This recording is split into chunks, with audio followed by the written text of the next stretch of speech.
Meu nome é Thiago, todo mundo me conhece como Pixel. Hoje o assunto vai ser remap.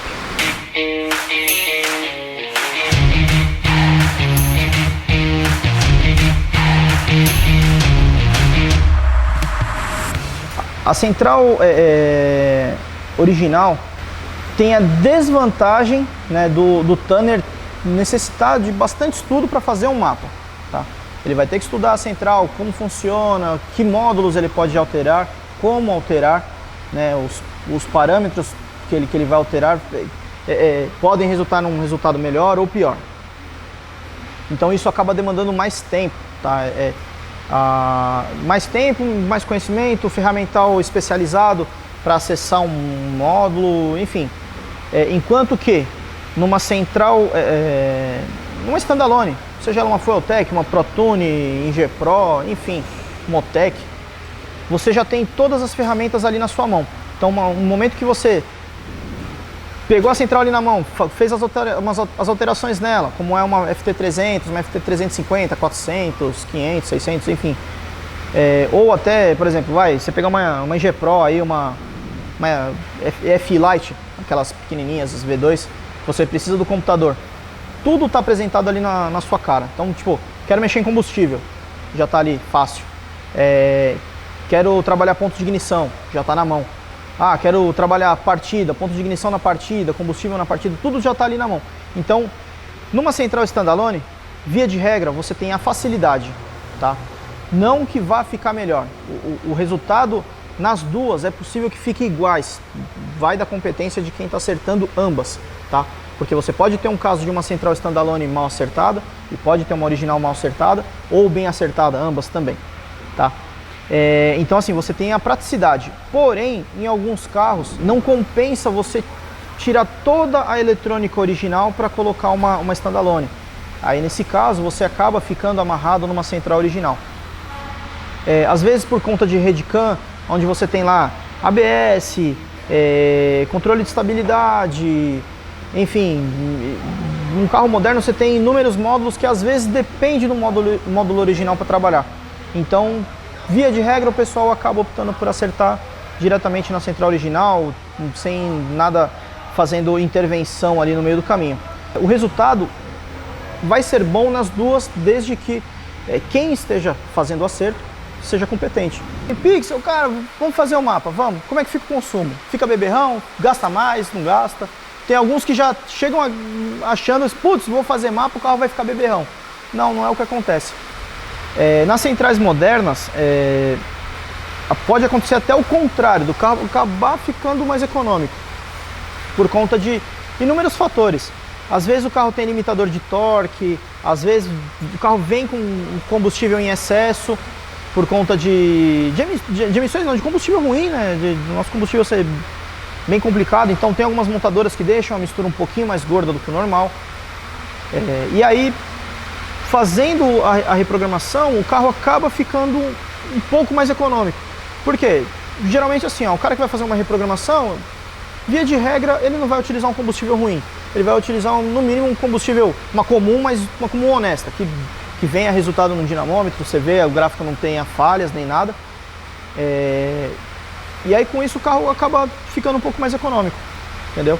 Mas óbvio que, aquela coisa, um carro turbo você está aumentando pressão. A partir do momento que você tem mais pressão, precisa de mais combustível. De pé trancado não tem almoço grátis. Vai consumir mais mesmo e não tem jeito.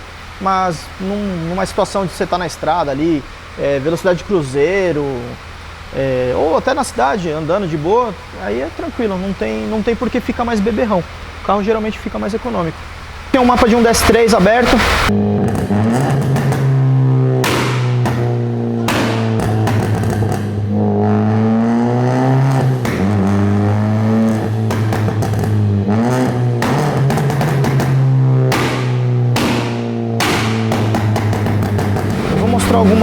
Algumas coisas por cima para a galera poder entender como é um remap, né? No caso aqui eu estou mostrando um mapa de ignição, tá? Um mapa de ponto de ignição. Esse aqui é um mapa 100% original, tá? Então aqui a gente tem toda uma curva onde a gente tem aqui desde baixa carga, que esse aqui é um momento onde, por exemplo, você tira o pé do acelerador, então Quando você tira o pé e cria aquele vácuo, cai nessa região aqui, ó. Desde o momento onde você pisa no acelerador, né? Aqui você está numa situação de borboleta aberta, e aí cai nessa região aqui, ó. Que aí ele vai passando por aqui, que aí ele vai seguindo, né? O RPM versus carga, ou seja, a turbina vai enchendo, ele vai... Quanto mais pressão tiver na turbina, mais ele vem caindo aqui para essa região aqui de baixo, entendeu? Então a gente tem aqui um mapa em 3D com todas as cargas. Eu vou abrir agora o mapa aqui, ó. Aqui, ó, a gente tem um mapa de ignição do carro. A gente tem parte de carga, porcentagem, né? Então a gente tem a área aspirada que vem de 10 até o 100%. E de 120 a 180 a gente tem a área já com pressão positiva para dentro do mapa. E aqui a gente tem a rotação do motor. Então a gente tem desde os 500 RPM até os 6.500 RPM. E aí com isso a gente tem toda a gradiente de ponto de ignição. Então, por exemplo, aqui, ó, vou dar um exemplo, vai, a 4.000 RPM, por exemplo. Com 10% de carga do pedal, a gente tem 42 graus de avanço. O lag do pedal é diretamente aqui no mapa também. Aqui está um mapa de pedal. A gente vê aqui no 3D aqui, ó, ele tem essa curva. Vou adicionar 3% inicial. Automaticamente você vê que aqui já ficou vermelho. Ou seja, o valor teve um acréscimo. Aqui na visualização em 3D, a gente vê que já teve já despregou um pouquinho. Vou colocar 10%. Automaticamente, na visualização aqui, acaba desprendendo um pouco mais. Passei no dyno, pô, melhorou a curva. Beleza. Então, aí nisso faz mais alguns testes, verifica se velocidade de cruzeiro o carro não dá cabeçada e tudo mais. Mas basicamente é o que? É você saber trabalhar essa curva aqui para fazer a retirada do delay, tá? Isso falando a grosso modo, tá?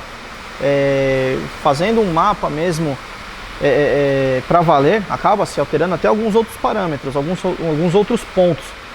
Mas via de regra, isso aqui é um ponto de partida. Eu posso voltar para o original depois? Pode voltar para o original depois, desde que o seu Tanner tenha feito o backup dela, né? Ou ele tenha conhecimento para tal para fazer o restock da central. Então, por exemplo, chegou um carro aqui para mim com um mapa de outro Tanner. Eu vou pegar esse mapa, volto ele para o original e depois aplico as minhas modificações. Faço o mapa do meu jeito. Mas o mais correto vai fazer um mapa, se o carro tiver 100% original, vai lá, guarda um backup. Aí amanhã a pessoa quer voltar o carro para o original, você vai lá, volta o arquivo, sem problema nenhum. Então, muita gente me pergunta, o que precisa para fazer uma reprogramação? Cara, basicamente assim, ó, meu computador, que é meu fiel companheiro. Aqui eu tenho uma ferramenta, que é a minha Mag Pro. Esse módulo aqui é para fazer a parte de OBD, ou seja, carros que eu consigo fazer diretamente na tomada de diagnóstico, eu utilizo esse módulo, tá? Quando não, eu preciso trazer a central para a bancada. Aí eu utilizo, no caso, essa caixa aqui. E aí com esses fios aqui, eu vou lá, faço a ligação nos pinos da central conforme ele faz a explicação, né? Cada central tem a sua sequência correta de conexão. E aí com isso você consegue fazer a leitura da central e a gravação dela. Parafusadeira para abrir a central, né? Isso aqui é mais para agilizar o trabalho do que qualquer outra coisa, porque daria para fazer na mão. Via de regra um estilete para poder auxiliar na abertura ali da cola. Mas assim, o mais complicado mesmo é esses ferramentais.